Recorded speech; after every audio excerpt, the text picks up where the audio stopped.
Hello friends, welcome to code meta channel. आज हम बात करेंगे बार चार्ट की, या फिर आप बोल सकते हैं ग्राफ की, जहां पे हम ये देखेंगे कि हमारा जो लिस्टिंग का डेटा है उसकी क्या स्टैटिस्टिक्स बनती हैं। हम बात कर रहे हैं हमारी प्रीवियस एप्लीकेशन की एक्सपेंस ट्रैकर की, जहां पे हम हमारी लिस्टिंग का डेटा लेते हैं और उसे फैच करते हैं बाय सॉर्टिंग और विदाउट सॉर्टिंग। अगर हम हमारे इस चार्ट को देखें, हमारे इस एप्लीकेशन के बार चार्ट को देखें जिसे हमने इम्प्लीमेंट किया है, हमने अभी जो इम्प्लीमेंट किया है वो नॉर्मल बार चार्ट इम्प्लीमेंट किया है, जिसमें जिस भी लिस्टिंग को हम व्यू कर रहे हैं उसका डेटा पूरा दिख रहा है। हम चाहते हैं कि आप इस कोड को इम्प्लीमेंट करें कि अगर मान लो एक से ज़्यादा डेटा है फरवरी में, तो उसका परसेंटेज किस तरीके से कैलकुलेट होगा। इसके स्मॉल हिंट हम आपको आगे इस एप्लीकेशन में देते जाएंगे कि ये आप किस तरीके से करोगे, बट आप ये अपने लिए एक तरीके से वर्क मान लीजिए, आपका होमवर्क मान लीजिए, ताकि आपको ये पता चले कि क्या कोड किस तरीके से होता है और उसको किस तरीके से इम्प्लीमेंट होता है। ठीक है, तो चलिए बात करते हैं हम हमारे इस कोड की कि हमने क्या इम्प्लीमेंट किया है और किस तरीके से इम्प्लीमेंट किया है। ये आपको क्या दिखेगा कि अभी हमारे पास है 2022 का रिजल्ट, जिसके अंदर हमारे पास तीन डेटा है, तो तीन हमारे को डार्क लाइंस दिख रही हैं वर्टिकली। अगर हम इसे 21 पे लेके जाते हैं तो टू डार्क लाइन दिखेगी, क्योंकि हमारे पास लिस्टिंग में दो ही डेटा है। तो जैसे ही हम इसको चेंज करते हैं, हमारी लिस्टिंग के साथ साथ हमारा बार चार्ट का डेटा भी चेंज होता है। अगर हम इसे सपोज करो कोई भी फ़िल्टर नहीं करते, तो हमारे को सारी लिस्टिंग दिखेगी और हमारे पास सारा डेटा दिखेगा। अब ये हमने किस तरीके से इम्प्लीमेंट किया है, ठीक है। इसको देखने से पहले हम बता दें कि हमने हमारी एप्लीकेशन में कुछ चेंजेस किए हैं प्रीवियस एप्लीकेशन से। जो हमारे पास कोड चल रहा था, यहाँ पे हमने माइनस, प्लस और डॉलर के साइन हटा दिए, ताकि हमारे को एक स्पेसिफिक अमाउंट मिल सके और हम करेक्ट रिजल्ट यहाँ पे देख सकें। ठीक है, चलिए चलते हैं हम अपने फाइल कोड एडिटर में, जहाँ पे हम इसको देखेंगे कि हमने क्या इम्प्लीमेंट किया है। तो हमने क्या किया था, हमारे कोड से हमने जैसे बताया, यहाँ से हमने कुछ चीज़ें हटा दी हैं। अब हम बात करते हैं डेट की। डेट में 1, 3, 4 का मतलब क्या है। देखिए क्या होता है, जनवरी से दिसंबर हमारे पास 12 मंथ होते हैं, और जो हमारी स्टार्टिंग होती है वो होती है ज़ीरो से।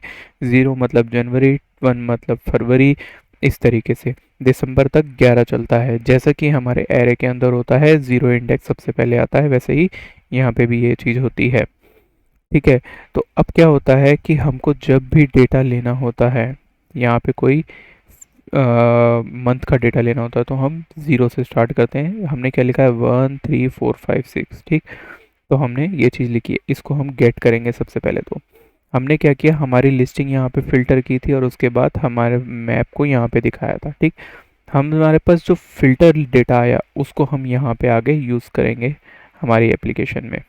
ठीक, कहाँ पे, स्टैट्स में, जहाँ पे हमने स्टार्टिंग में बताया था कि स्टैट्स में हम डिफ़ॉल्ट एचटीएमएल बना देंगे, वहाँ पे हम इसको गेट कर लेंगे। डिफ़ॉल्ट एचटीएमएल क्या थी हमारी, हमने वो यहाँ रखी हुई है। अभी हमने थोड़े मॉडिफिकेशंस किए, तो आप थोड़ा इस चीज़ को इग्नोर कीजिएगा। हमारी डिफ़ॉल्ट एचटीएमएल क्या थी, रैप था, ये लेबल था, यहाँ पे वर्टिकल लिखा हुआ था, और यहाँ पे दो क्लासेस थी हमारे पास, कलर नॉट यूज्ड और कलर यूज्ड। ठीक है, इस तरीके की चीज़ें थी। हमने क्या किया, उनको चेंज कर दिया है। अब अगर हम बात करें कि हमारे स्टैट्स में क्या है, जो कि हमने हमारे कंपोनेंट के अंदर रखी हुई है फाइल। ठीक है, कंपोनेंट में एक्सपेंस में, तो यहाँ पे आए, हमारे स्टैट्स में क्या है, हमने यहाँ पे ऐसा क्या चेंज किया है। अगर हम इस एप्लीकेशन हमारे इस कंपोनेंट में देखें, तो सबसे पहले हमने डेटा पॉइंट्स लिए हैं।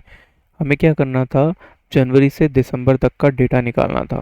तो हमने क्या किया, स्टैटिकली हमने क्रिएट कर दिया जनवरी टू दिसंबर लेबल। ठीक है, और इसकी वैल्यू में हमने इनिशियली सबको 0 0 से पास कर दिया।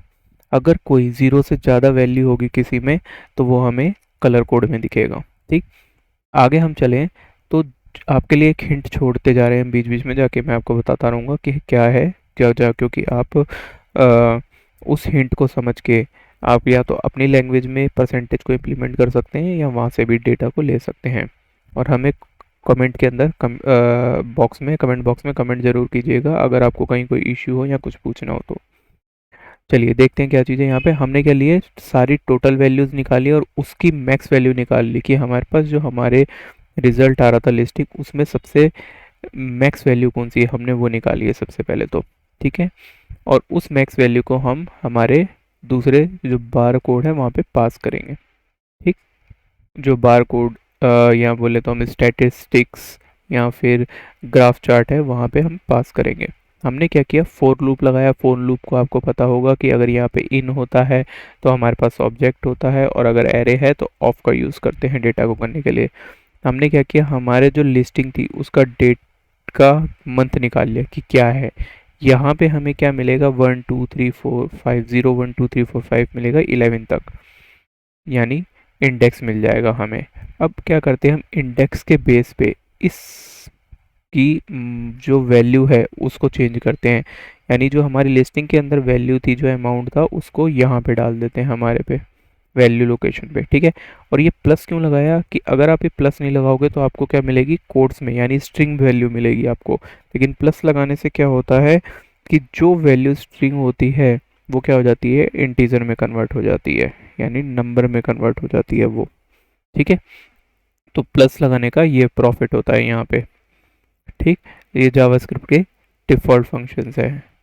अब हम बात करें आगे चले तो हमने क्या किया, जो हमारी लिस्टिंग ये बनी थी ये वाली अपडेटेड, उसको मैप किया और उसको क्या किया, चार्ट वाली वैल्यू में सबको डाल दिया। इसमें से वैल्यू निकाल के डाल दी करंट और लेबल डाल दिया। ठीक, अब अगर हम चलते हैं हमारी चार्ट प्रिपेयर डॉट जेएस के अंदर, वहाँ पे हमने क्या किया कि यहाँ पे जो हमारे पास था कि कलर नॉट यूज और कलर यूज्ड, जिसके अंदर हमने हाइट 100% लगा रखी है सीएसएस के अंदर अपनी, और कलर लगा रखे हैं, तो उसका यूज़ किया। आप चाहो तो आप क्या कर सकते हो कि यहाँ पे स्टैट से जो मैक्सिमम वैल्यू मिलेगी, यहाँ पे परसेंटेज कैलकुलेट करोगे। कैसे कि सपोज करो आपके पास कॉन्स्ट हाइट आया कुछ भी। ठीक है, अब इसके अंदर आपने जो परसेंटेज थी वो आपको क्या मिल गई, 10% मिल गई। ठीक, बाय डिफ़ॉल्ट एक वैल्यू ले लेना जिस पे 10%, अब वो चेंज होगा तो आप इसकी हाइट को चेंज करोगे। इस हाइट को परसेंटेज कैसे कैलकुलेट करते हैं आपको पता ही होगा, वैल्यू अंडरस्कोर मैक्स इंटू 100 ये होती है। ठीक है, तो आई थिंक ये हिंट इतना काफ़ी होगा आपको इस चीज़ को, परसेंटेज को कैलकुलेट करने के लिए। अब हाइट यहाँ पे आपको लगानी है, तो ये क्या है, लिटरल्स है, टेम्पलेट लिटरल्स बोलते हैं इनको यहाँ पे। ठीक, इसी तरीके से हम स्टाइल के लिए भी कॉल करते हैं यहाँ पे। ठीक है, ये ब्रैकेट बना लेते हैं। ठीक, अब क्या होता है कि ये जो टेम्पलेट लिटरल्स होते हैं, ठीक, इसके बारे में हम आगे पढ़ेंगे, बट अभी के लिए आप इनको रहने दो, जस्ट फॉर नॉलेज कि इस तरीके से काम होता है। ठीक, हमने क्या किया कि स्टाइल लिया, स्टाइल के अंदर हम ये डायनेमिक वेरिएबल बना दी, यहाँ पे बना दी डायनेमिक की, डायनेमिक कोड यहाँ पे लिखेंगे। अब हमको स्टाइल अगर डायरेक्ट कुछ यहाँ पे डालना होता है तो उसका ऑब्जेक्ट बनाना होता है। ठीक है, ऑब्जेक्ट बनाना होता है, और आप यहाँ पे आप कितनी भी हाइट लिख सकते हैं या कुछ भी लिख सकते हैं। जैसे हाइट लिखनी है तो हाइट के बारे में लिखोगे और उसकी हाइट का नाम दे दोगे। ठीक है, ये दे दिया। अगर आपको बैकग्राउंड यूज़ करना है तो बैकग्राउंड कलर यूज़ करोगे आप। ठीक है, लेकिन ये इस तरीके से नहीं होता क्योंकि यहाँ पे आपको कैमल केस का यूज़ करना होता है। अगर आपको बैकग्राउंड कलर लेना है तो कैमल केस का यूज़ होगा। ठीक है, तो अभी हम बैकग्राउंड कलर की बात नहीं कर रहे, हाइट की बात कर रहे हैं, तो हाइट आप इस तरीके से ले सकते हो। ठीक है, यहाँ पे अब इस तरीके से हाइट लेके परसेंटेज की आप वैल्यू बना सकते हो अपनी। ठीक, ये जस्ट आपको नॉलेज के लिए बताया ताकि आप अपना काम इजी वे में कर सकें। अभी हमने क्या किया कि ये चीज़ ले ली, ये इसको हाइट को हम हटा देते हैं। हमने क्या किया कि जो प्रॉप्स की वैल्यूज़ थी वो यहाँ पे डाल ली अपने लेबल में, यहाँ पे लेबल डाल दिया, और यहाँ पे हमने क्या की, ये वैल्यू ले ली कि जो हमारी वैल्यू आई थी यहाँ पे, अगर वो ज़ीरो रहेगी, ठीक है, तब तो क्या होगा, कलर नॉट यूज कोड हो रहा है। अगर उससे बड़ी हो गई यानी अमाउंट की वैल्यू आ गई तो कलर यूज हो जाएगा। इस तरीके से हमने ये काम किया था और हमारा डेटा भी चेंज हो रहा था। ठीक है, और दोस्तों आपको समझ आ रहा होगा कि किस तरीके से हम अपने स्टैट्स पे, स्टैटिस्टिक्स पे बार ग्राफ के लिए काम करते हैं। ये एल्गोरिथम किस तरीके से बनी है पूरी। ठीक है, तो आप इस वीडियो को लाइक एंड शेयर ज़रूर कीजिएगा, और अगर आपको कहीं भी इशू हो तो कमेंट बॉक्स में हमें कमेंट कीजिए। और अगर आपने अभी तक चैनल को सब्सक्राइब नहीं किया है तो कोड मेटा चैनल को सब्सक्राइब ज़रूर कीजिए ताकि आपको आने वाली वीडियोस इजी वे में देख सकें और नोटिफिकेशन मिल सके। मैं आपसे इसी तरीके की इंटरेस्टिंग वीडियो में फिर मिलूँगा, तब तक के लिए take care and good bye.